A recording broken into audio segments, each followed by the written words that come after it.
Assalamualaikum warahmatullahi wabarakatuh. Kami dari kelompok 5 yang beranggotakan Haikal Alia Mubarak, Muhammad Andika Fahrizal, dan saya sendiri Risma Mutia. Kami adalah mahasiswa UIN Suska Riau, jurusan Sistem Informasi kelas 5B, akan sedikit menjelaskan mengenai materi Enterprise Arsitektur dan praktik penerapan Archimed dari mata kuliah Enterprise Arsitektur yang diampu oleh Ibu Idria Maita. Di sini terdapat beberapa pokok pembahasan. Yang pertama itu mengenai Enterprise Arsitektur, yaitu pertama definisi, kedua konteks, ketiga fungsi, dan keempat itu tujuan. Pada praktik penerapan Archimed, itu terdiri dari yang pertama definisi, yang kedua tujuan, yang ketiga konsep, dan yang keempat implementasi. Baiklah, masuk pada pembahasan pertama, yaitu definisi Enterprise Arsitektur. Enterprise Arsitektur atau EA, atau disebut juga arsitektur perusahaan, adalah suatu pendekatan terstruktur untuk merancang, mengelola, dan mengoptimalkan struktur dan operasi organisasi. EA melibatkan pemodelan dan analisis seluruh aspek dari suatu entitas, termasuk orang, proses, informasi, dan teknologi. Arsitektur dalam konteks EA mencakup yang pertama itu arsitektur bisnis atau organisasi, yang kedua arsitektur pendukungnya, yaitu teknologi informasi. Konteks EA di sini mencakup beberapa hal. Yang pertama itu arsitektur perusahaan, yaitu gambaran holistik tentang struktur dan komponen organisasi. Kemudian ada perspektif, sudut pandang atau cara melihat suatu sistem. Kemudian integrasi, menciptakan sinergi antar aspek organisasi untuk mencapai tujuan. Kemudian stakeholders, individu atau kelompok yang memiliki kepentingan dalam organisasi. Dan pemodelan, membantu menjelaskan elemen dan hubungan dalam arsitektur. Kemudian selanjutnya ada siklus hidup, yaitu memahami evolusi dan perubahan dalam arsitektur. Kemudian kinerja dan efisiensi, optimalisasi struktur dan proses untuk hasil yang diinginkan. Standar dan kebijakan, yaitu penggunaan standar memfasilitasi pengembangan dan integrasi sistem. Kemudian governance, menjaga kesesuaian aktivitas arsitektur dengan strategi organisasi. Kemudian yang terakhir pengelolaan perubahan, yaitu adaptasi organisasi terhadap perubahan melalui desain arsitektur. Selanjutnya adalah fungsi EA. Yang pertama itu perencanaan strategis, yaitu membantu organisasi dalam merencanakan dan menyusun strategi jangka panjang.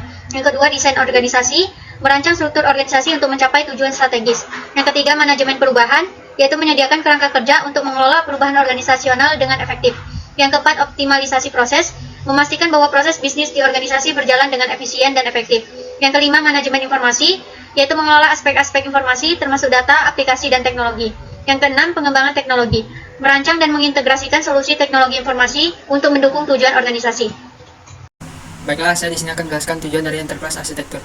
Tujuan utama dari Enterprise Arsitektur adalah untuk menciptakan pemahaman yang komprehensif tentang bagaimana semua elemen ini saling berinteraksi dan mendukung tujuan bisnis organisasi.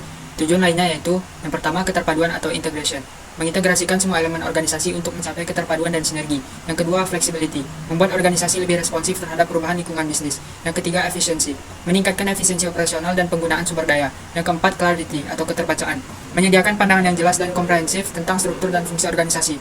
Yang kelima, pengambilan keputusan atau decision making, membantu pengambilan keputusan dengan menyediakan informasi yang relevan dan akurat. Yang keenam, innovation, mendorong inovasi dengan memungkinkan organisasi untuk menggabungkan teknologi dan proses baru. Definisi Archimed. Archimed adalah sebuah bahasa modelisasi arsitektur perusahaan yang dikembangkan oleh The Open Group. Bahasa ini dirancang untuk menyediakan kerangka kerja visual yang memungkinkan para profesional arsitektur perusahaan untuk menggambarkan, menganalisis, serta memahami elemen-elemen dan hubungan antar mereka dalam suatu organisasi. Dengan menggunakan simbol-simbol grafis dan notasi yang konsisten, Archimed memungkinkan pemodelan yang jelas dari berbagai aspek arsitektur, mulai dari aspek bisnis dan prospek dan proses hingga aspek teknologi dan implementasi. Tujuan Archimed. Tujuan dari penggunaan Archimed sendiri melibatkan sejumlah aspek yang mendukung perencanaan, pengembangan, dan pengelolaan arsitektur perusahaan. Berikut adalah beberapa tujuan utama penggunaan Archimed. Yang pertama, komunikasi yang lebih efektif. Komunikasi yang lebih efektif dapat memfasilitasi komunikasi yang lebih baik antara berbagai pemangku kepentingan di dalam dan di luar organisasi, termasuk arsitek, manajer pengambilan keputusan, dan anggota tim proyek. Yang kedua, menyediakan bahasa yang konsisten untuk menggambarkan elemen-elemen dan hubungan di dalam arsitektur perusahaan.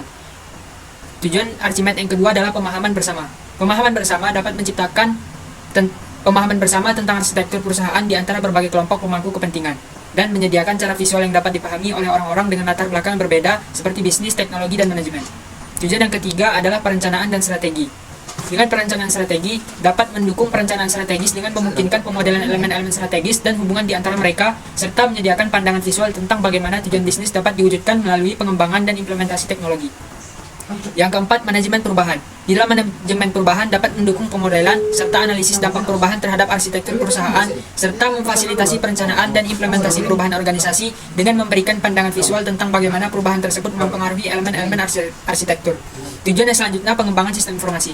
Pengembangan sistem informasi sendiri dapat memungkinkan pemodelan yang rinci tentang sistem informasi, termasuk aplikasi, data, dan layanan, sehingga mendukung pengembangan sistem informasi yang efisien dan terintegrasi. Yang keenam, analisis ketergantungan. Analisis ketergantungan memungkinkan analisis antara elemen-elemen arsitektur, sehingga dapat diidentifikasi dan dikelola dengan lebih baik. Dan tujuan yang terakhir dari penggunaan Archimedes adalah pemantauan dan evaluasi.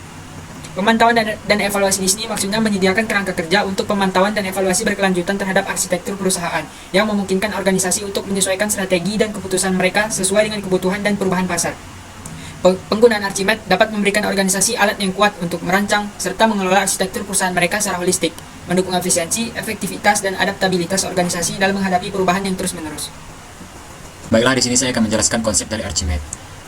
Dalam konsep Archimedes memiliki 3 domain utama. Yang pertama, bisnis, yang berfokus pada kegiatan bisnis, struktur organisasi, dan tujuan strategis. Yang kedua, sistem informasi, merupakan yang berkaitan dengan elemen-elemen yang terkait dengan penyediaan informasi dan layanan dalam organisasi.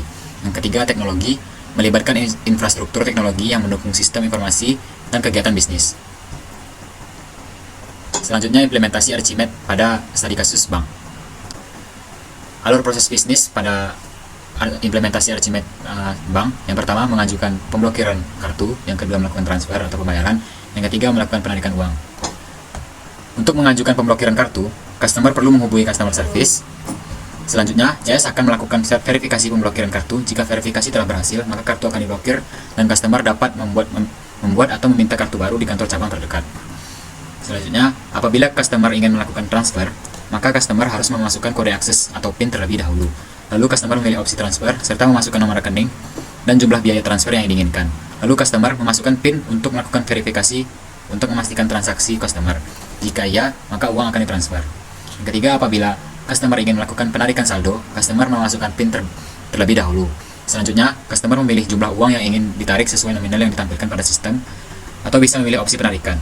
Jika memilih opsi penarikan, customer memasukkan nominal uang yang ingin ditarik. Setelah memilih ataupun memasukkan nominal uang yang diinginkan, selanjutnya sistem akan memproses penarikan uang. Selanjutnya juga, sistem akan melakukan verifikasi untuk memastikan transaksi customer telah berhasil dilakukan. Jika berhasil, uang akan dikeluarkan sesuai dengan nominal yang sudah diinginkan dalam bentuk cash. Baiklah, mungkin hanya segitu pembahasan materi dari kelompok kami. Lebih dan kurangnya mohon maaf. Saya akhiri. Wassalamualaikum warahmatullahi wabarakatuh. Audio Jungle.